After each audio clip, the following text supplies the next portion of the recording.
Splitgate 2 has been officially launched for nearly a month, and we've already seen some great stuff from 1047, including a large variety of arena maps, the launch of Battle Royale, and the lab, which the Splitgate community has used to pump out an insane amount of maps and experiences. But in this video, we're going to look ahead and compile a list of things that 1047 should do to ensure that Splitgate 2 continues to succeed, evolve, and retain players. 1047's already confirmed a plethora of things that are on their way and coming relatively soon, from ranked play, mastery camos, more maps, modes, etc. We know this thanks to the Splitgate 2 roadmap on screen and communications from 1047 themselves. But in this video, we're going to stretch beyond that and discuss ideas for changes and features that 1047 should consider based on just my own playtime, opinions, and observations. So without further ado, let's get into it. So I kind of hesitate to make this the first thing in the video, but I do think it's important and it's an easy one, and that's skins and collaborations. And I don't just mean more skins. Of course, we're going to get more skins, we're going to get more battle passes, and collaborations are pretty essential to successful AAA games these days. But I think right now, just looking at the skins that are available in Splitgate 2 so far, they're all right. There's no major problem with them. We've seen a couple cool ones. I kind of like the tiger stripe thing going on a couple of these, the reptile skins and one of the upcoming battle passes, but nothing's really blown me away yet. And even the first Splitgate had some awesome, especially weapon skins that really, I think, were like all-time great. I've talked about this on X and Twitter before, but I do think that the quality of skins in Splitgate 2 needs to jump up a level if we're going to get more people to support the game monetarily and make more skin purchases, right? Which is the end goal, because skin purchases support the ongoing development of the game, which needs to happen if we're all going to keep playing it and getting new content. So again, a lot of games do this, especially at launch. The big focus has been designing the maps, perfecting the gameplay, squashing bugs, all sorts of stuff. So a lot of games, they launch with cosmetics that are just okay, and then you start to see things really ramp up and you get better and better stuff over time. But just based on what we've seen so far, I do think that 1047 can do a little bit better in the cosmetic department. I think they will as well. Again, we've seen them do really good. And then the second part is collabs, right, which figures right in with the skins themselves. Pretty essential part of a lot of games these days. This is something I can't speak to the business of this. How much money does it take to link up with these brands? I don't know, but I do know that it attracts a ton of players. Huge part of marketing games these days.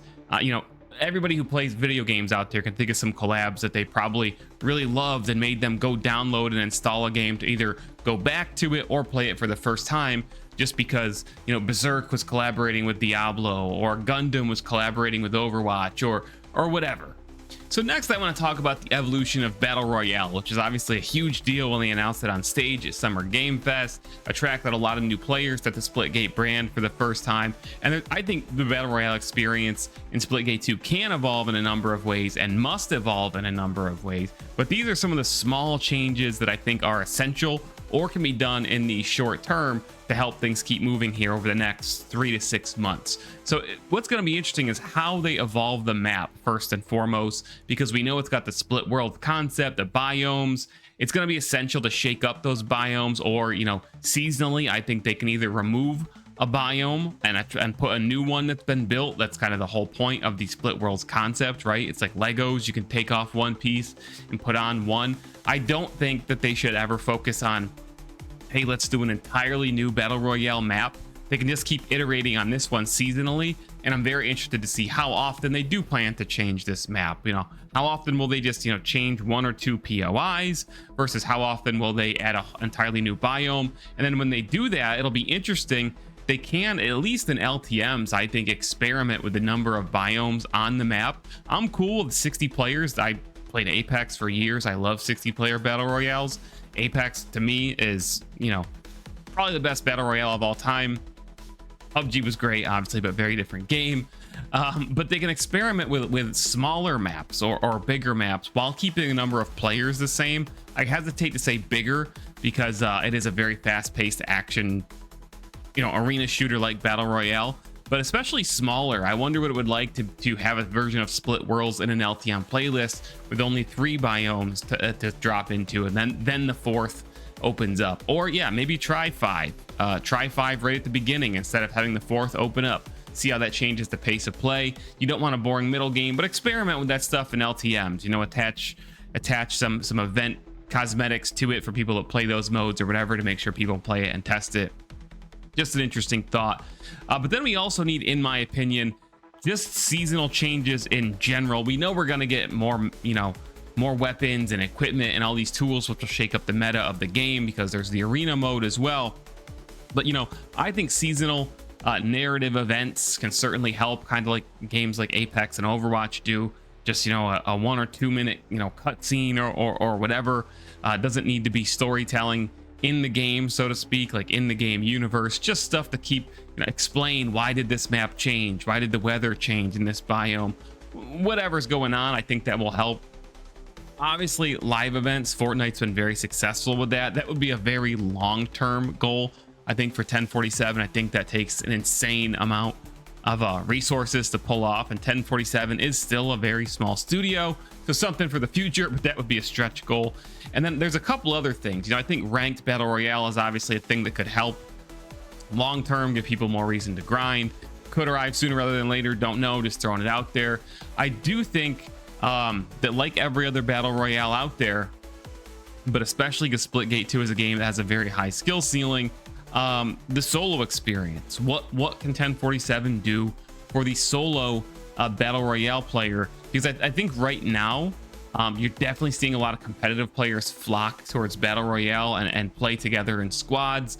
Is it tuning to their skill-based matchmaking? Just having ranked period help with that? I think the solo experience is pretty rough, especially because you're relying on your teammates to respawn you, you know, that kind of thing. It's, again, problem for every battle royale game, but I think the solo battle royale experience is something that 1047 should consider. Obviously, just a straight up solos mode doesn't really work, because we are relying on the respawns, the takedown rules. And then the final thing is something that I think could be implemented short term, maybe in a season or two, and they could take this how far they want. But stuff like bounties, you know, mark a squad on your map, and then, you know, one squad has to go after that squad, or the other squad immediately has to play defensive. It's already very fast paced and action packed, right? But how can we change things up? You know, Warzone has things like certain PvE objectives. Apex has some of that too. Please, I think we should keep PvE out of the game. Don't add weird alien dogs that just get in the middle of competitive fights. We don't need that.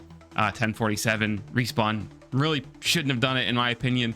But anyway, something like that, like the bounty system and those other like objectives to help you earn cash to purchase your upgrades. If you do want to drop maybe more in a more isolated location, but still build up your cash and armor rather than just go fight right away. Those are the ideas that I have to evolve battle royale right now. And next, I actually want to talk about the lab, which I think is getting slept on by a lot of players. I think it's already generated an insane number of maps, guys. Seriously, just go look at the maps in the map browser. Look on, you know, social media for your favorites. Like every Halo map has been remade, every Call of Duty map. There's people making their own original maps. I know 1047 already has a map creator competition on the roadmap, so I think you're going to see a playlist eventually of some of these maps and experiences that people are making. I discovered Only Up. There's Split Cart. Like, there's just insane stuff. But a few things I think would really help, and you know, taking cues from Fortnite, one of the most successful games of the last decade. First off, I think Battle Pass experience should be earnable in the lab. So whether you're rewarding players for their time spent building maps, that would be great. Just, hey, I've been building a map for 10 minutes. Guess what? I just got some experience towards my Battle Pass. Reward those people, incentivize it. I think that's good. Same thing for playing custom games with your friends or even against bots or whatever. If you complete a match, you know, reward those people. It's okay. They spend the money on the Battle Pass. You know, if they want to spend 8 minutes in a custom game, you know, reward those people. I think that's fine. I don't think we need to be super restrictive on how people earn progression towards their Battle Pass. And, you know, we've seen Fortnite do exactly that, and I think it's been hugely successful. And then I think we need, whether it's a community voting system or something like that, a rating system to help maps, the best maps, rise to the top. And again, 1047 can do some of this themselves, as far as, you know, recognizing some of these maps and putting them in, you know, actual match made playlists. But I think just having you know, a more intuitive, natural voting or rating system to help the best content rise to the top. It's rewarding for the creators, right, to be recognized, but also as a Splitgate 2 gamer or player, if you just want to check out the coolest stuff or the trending stuff, whatever, I think that system would certainly help. I know that people out there might throw out like an actual custom game browser like Halo Infinite has. That's something that would help. I think honestly that's a little bit more advanced. I'm not an engineer, but I do think that might be more of a stretch goal on the front of the lab, but would be something great for the future. And you know, I've already seen this has been a big topic in the Halo community lately. You know, Fortnite has revenue share with their creators who actually make successful maps, so on and so forth. Obviously that'd be great to see in Splitgate, but I do think it's going to be a much tougher sell for 1047 and Splitgate, simply because they're a smaller company. They're basically an independent company. They've made this awesome AAA shooter, and they need to make that money back. They need you know, return on investment. Again, smaller company that needs to keep their employees employed, so on and so forth. Again, maybe a stretch goal down the road, 2-3 years from now, maybe they can do rev share, right, or find a way to do it. I do just want to call it out because I feel like we're going to see it in the comments, but I do think it's a little early for rev share, as great as it would be and contribute to the success of the game long term. Maybe that's another stretch goal for the lab. Here's another interesting thought. When you talk about attracting more players, coming to more platforms is a thing, right? So think about Splitgate 2 on Switch 2. I know Nintendo platforms have not historically been huge on multiplayer games, or especially online multiplayer games, live service games, but the Switch is a huge platform. Switch 2 is off to a great start. Opening Splitgate 2 to new players, you know, even if it's 5,000 to 10,000 regular players, would be a huge help to the game, right? And I don't know what the cost of bringing the game to Switch 2 is. I don't know how similar, you know, I don't know the engineering side at all, but bringing Splitgate 2 to Switch 2, I would like to see it. I don't think it can hurt the game, and I'm just throwing it out there. I think it would contribute to its success. All right, and last but not least, I do think we need some type of pro scene to develop for Splitgate 2, help keep the Twitch viewership high, to keep players engaged, to keep people learning. You know, Splitgate Pro Series, in the first game, I did some early casting for the early competitive Splitgate scene, which was super fun, but I do think that the game really needs it to succeed, and that could look like a bunch of different things. You know, it doesn't have to be a league necessarily. You know, Overwatch League has shaken things up several times, not even called Overwatch League anymore. Call of Duty League, same thing.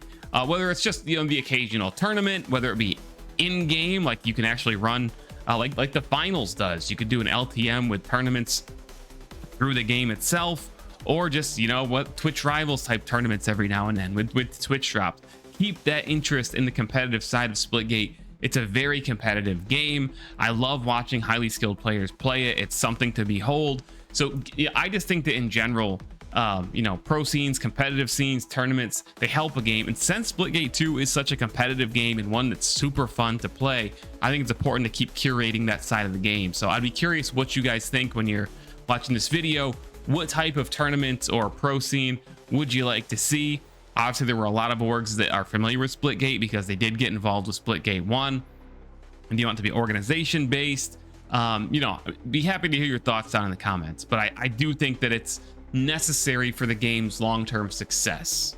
Thanks for watching, everyone. If you enjoyed this video, please be sure to leave a like. And if you want more Splitgate 2 content like this, subscribe to the channel so you see my new videos in your YouTube feed. You can also check out my most recent video about my favorite legendary FPS map remakes that have made their way into Splitgate 2's lab thanks to the community. And get ready for my next video, which might be a new tips and tricks video. I already got one of those on the channel, 2 of them I think actually, one for Arena, one for BR, and then maybe even an interview if we're lucky.